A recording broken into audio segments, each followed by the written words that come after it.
Kami awali. Assalamualaikum warahmatullahi wabarakatuh.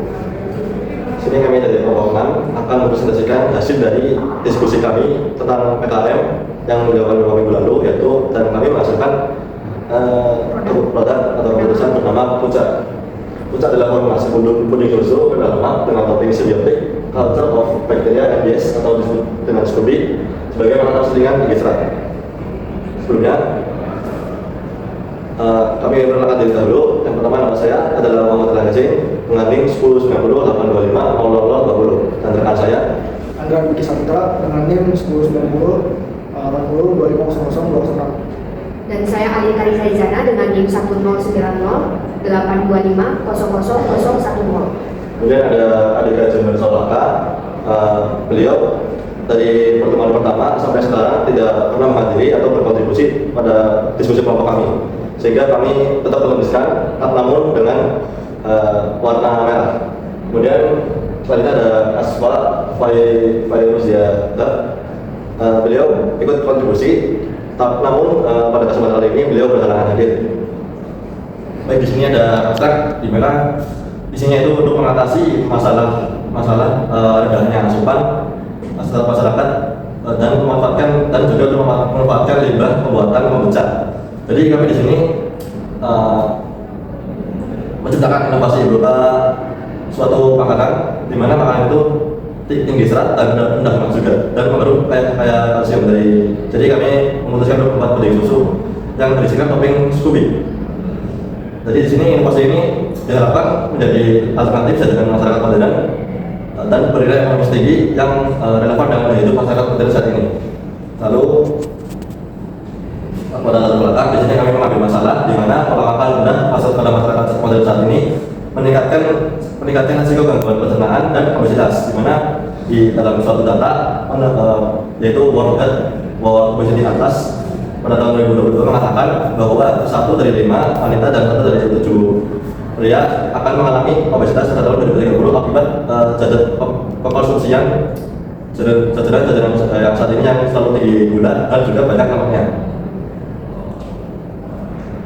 Kemudian gagasan kewirausahaan kami mendasarkan pada peningkatan permintaan camilan sehat di tengah dominasi dessert yang tinggi gula dan bahannya produk sehat impor. Puncak kita bikin dan ditawarkan sebagai puding susu rendah lemak dan tinggi serat dengan memanfaatkan limbah baby SCOBY sebagai bahan baku, sehingga ini menjadi lebih bisa membuat biaya produksi lebih murah dan harga jual yang terjangkau. Dengan konsep gluten free dessert, produk ini diposisikan sebagai camilan dessert yang mendukung kesehatan pencernaan dan pengendalian berat badan serta memiliki potensi daya saing dan berkelanjutan usaha yang baik. Lalu kemudian potensi UMKM dan pasar. Di sini Puncak berpotensi dikembangkan sebagai UMKM karena proses produksinya sederhana, bahan yang mudah didapatkan yaitu baby SCOBY dan modal yang dibutuhkan juga relatif terjangkau. Produk ini menyasar pada pasar mahasiswa, pelajar, dan perkantoran yang seringkali membutuhkan camilan praktis dan sehat, sehingga memiliki peluang besar pasar yang luas serta potensi membuka lapangan pekerjaan baru. Kemudian potensi dari produk ini yaitu menyediakan camilan sehat berbasis serat yang mendukung kesehatan pencernaan sekaligus mengurangi limbah baby SCOBY dari industri kombucha. Selain itu, program ini juga membuka peluang usaha baru dengan target pasar yang luas dan nilai ekonomi yang berkelanjutan. Kemudian, kenapa sih kami memilih puding susu dibandingkan produk lain? Karena puding itu dipilih karena sifat creamy-nya yang mampu menyeimbangkan tekstur kenyal dari baby SCOBY itu dan menetralisir rasa asam dari fermentasi. Kombinasi ini menciptakan sensasi harmonis yang lebih mudah diterima masyarakat dibandingkan produk kering dan minuman ringan. Lalu selanjutnya ada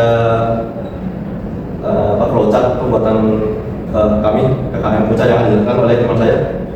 Oke, jadi teman-teman di sini saya akan menjelaskan mengenai diagram alur dari tahap perencanaan produk Puncak yang telah kami siapkan. Di mana di sini ketika kita mulai melakukan perencanaan, kita melakukan yang namanya studi literatur dan perencanaan produk. Nah, ketika kita melakukan studi literatur dan perencanaan produk, kelompok kami itu menemukan sebuah inovasi yaitu bernama produk Puca ini. Nah, setelah menemukan perencanaan dari produk Puca ini, kita melakukan studi literatur terkait dengan produk Puca, di mana setelah melakukan studi literatur dan perencanaannya, kita melakukan proses penyiapan alat dan bahan untuk membuat produk Puca itu. Nah, setelah melakukan persiapan dari alat dan bahannya, kita akan melakukan selanjutnya adalah proses pengolahan makanannya terbagi menjadi 2 tahap. Yang pertama adalah tahap pengolahan dari baby Scooby, yang kedua adalah tahap pengolahan pemasakan puding susu. Nah, di mana yang pertama untuk pengolahan dari baby Scooby-nya itu yang pertama adalah pencucian dan blanching, selanjutnya adalah perendaman dan netralisasi supaya rasa dari asam dari fermentasinya itu tidak lagi terasa. Kemudian setelah melakukan netralisasi, baby Scooby-nya itu akan dilakukan pemotongan sebesar 0,5 cm atau seukuran dadu-dadu gitu. Nah, selanjutnya untuk yang kedua adalah proses pengolahan dari puding susunya. Gimana caranya? Yang pertama adalah pemasakan dengan cara direbus gitu ya. Seperti merebus atau membuat puding susu seperti biasa. Kemudian setelah puding susu tersebut diolah, dimasak, maka puding susu adonannya itu bakal didinginin dulu di pendinginan suhu ruang. Nah, setelah melakukan proses pengolahan dua proses tersebut, maka bakal langsung menuju ke proses pencampuran, di mana nanti antara puding susu dan bakteri Scooby yang telah dipotong nanti bakal dilakukan pencampuran di dalam cup atau di filling ke cup. Nanti akan dikemas itu. Nah, setelah dicampur di dalam proses ini nanti bakal dikemas tuh produknya. Setelah dilakukan pengemasan, nanti produk Pucanya itu akan dilakukan uji organoleptik atau uji dengan sampelnya itu ada 30, di mana produknya itu bakal diuji oleh 30 penguji yang notabene itu adalah mahasiswa ya yang bukan ahlinya gitu, sehingga nanti kita bakal mendapatkan saran dan kritiknya gitu. Setelah melakukan quality control di uji organoleptiknya, kita bakal melakukan pemasaran dan distribusi. Nah, untuk pemasaran dan distribusi itu biasanya kita akan melakukan promosi gitu. Nah, setelah melakukan pemasaran dan distribusi, kita akan melakukan evaluasi program. Nah, selanjutnya setelah evaluasi kita bakal selesai nih dari program dari produk Pucanya. Selanjutnya kita akan membahas lebih rinci mengenai alat dan bahannya ya teman-teman. Nah, selanjutnya bakal dijelasin oleh teman saya mengenai alat dan bahan untuk pembuatan Puca itu sendiri. Oke, selanjutnya adalah alat dan bahan untuk pembuatan Puca. Yang pertama ada peralatan yang digunakan yaitu meliputi kompor, panci stainless steel, pisau, tangan, timbangan digital, gelas takar, dan alat pengemas atau kapsiler. Nah, selanjutnya itu bahan pertama itu adalah limbah Scooby, diperoleh dari mitra produsen Puca lokal. Lalu yang kedua yaitu ada susu UHT full cream sebagai basis utama puding untuk memberikan tekstur lembut. Disclaimer dulu, untuk susunya dan produk-produk yang lainnya itu bebas bahannya. Ini kita sebagai contoh kita menggunakan susu organik. Ya. Oke, lalu yang ketiga ada bubuk agar-agar atau jelly sebagai jelly agen. Lalu yang keempat ada gula pasir sebagai pemanis alami dengan tekanan terkontrol atau prosedur. Lalu yang kelima ada perisa alami yaitu ekstrak vanila atau buah untuk varian rasa. Di sini akan saya jelaskan mengenai tahap pengolahan untuk produk Puca itu sendiri. Sebelumnya kan tadi saya sudah menjelaskan mengenai di diagram alurnya tentang pengolahan untuk produk Puca. Di sini akan saya jelaskan lebih rinci, di mana yang pertama adalah untuk pengolahan dari baby Scooby-nya atau materinya. Untuk pengolahan dari baby Scooby-nya itu kita bisa melakukan 3 cara, yaitu yang pertama adalah pembersihan, di mana di tahap ini baby Scooby-nya itu kita harus melakukan pencucian bersih dengan air mengalir untuk menghilangkan lendir-lendir sisa dari ragi fermentasi. untuk fermentasi dari baby Scooby. Nah, selanjutnya adalah proses blanching dan pendalaman. Nah, untuk baby Scooby itu sendiri itu harus direbus sebentar atau blanching dalam air mendidih dengan durasi selama 5 sampai 10 menit. Kemudian setelah direndam itu baby Scooby harus dilakukan peredaman di dalam larutan gula sirup selama 24 jam untuk menghilangkan rasa asam dari hasil fermentasi sebelumnya, sehingga nanti rasa dari baby Scooby itu akan ternetralisasi. Kemudian proses ini tuh juga bertujuan agar teksturnya itu menjadi lebih kenyal seperti nata dan koko, sehingga rasa asamnya itu juga pasti akan ternetralisir ya melalui proses osmosis. Selanjutnya adalah yang proses ketiga, baby Scooby itu nanti bakal dipotong secara kecil dengan ukurannya 0,5 cm atau biasanya itu sekitar seperti dadu potongan dadu gitu ya. Selanjutnya adalah mungkin ini untuk proses dari tahap pengolahan baby Scooby-nya. Selanjutnya adalah proses pengolahan untuk puding susunya nih. Teman-teman kira-kira nih yang prosesnya kita bisa mulai dari yang pertama adalah memasak adonan susunya dengan seluruh bahan dasarnya itu adalah uji hingga tercampur merata dan uji dengan cara direbus ya tentunya, direbus dengan air mendidih. Setelah matang itu nanti pudingnya itu dilakukan pendinginan di suhu ruang untuk menurunkan temperatur dari pudingnya yang namanya itu panas supaya nanti tidak supaya nanti cepat meleset di pudingnya, sehingga nanti ketika berada di suhu ruang itu bisa langsung dikombinasikan dengan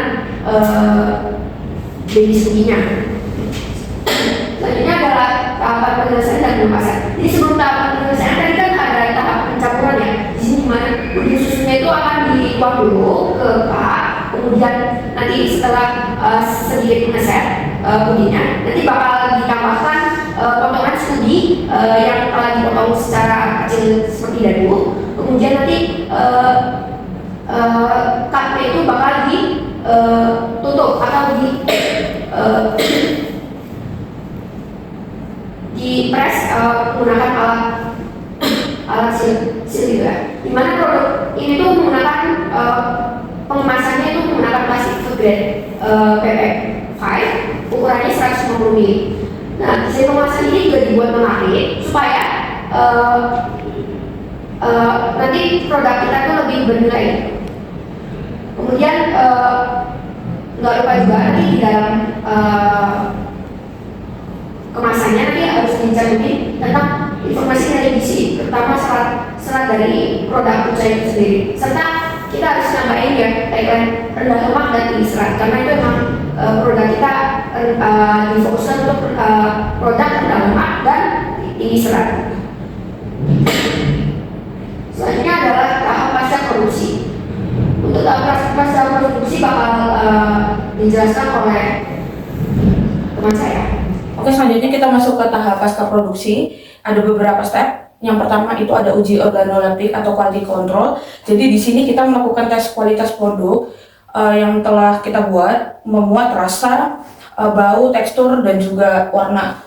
Yang kedua, ada pemasaran dan distribusi kepada konsumen. Lalu yang ketiga, itu evaluasi program. Itu kita meninjau kembali kegiatan kita untuk penilaian keberhasilan. Ditutup dengan itu. Lalu kita masuk sedikit ke pengujian produk dan evaluasi. Kita jelaskan sedikit. Jadi di sini sebelum dipasarkan, produk kita dipasarkan secara massal, kita akan melalui uji organoleptik atau uji kesukaan. Di sini kita melibatkan 30 orang panelis yang tidak terlatih atau dalam konteks ini adalah mahasiswa untuk menilai aspek dari produk kita, itu dari rasa, aroma, tekstur, dan juga penampilan. Lalu evaluasi ini dilakukan secara berkala setiap minggu produksi untuk menjaga agar produknya itu tetap konsisten kualitasnya, dan juga kita secara aktif mendengar feedback dari konsumen.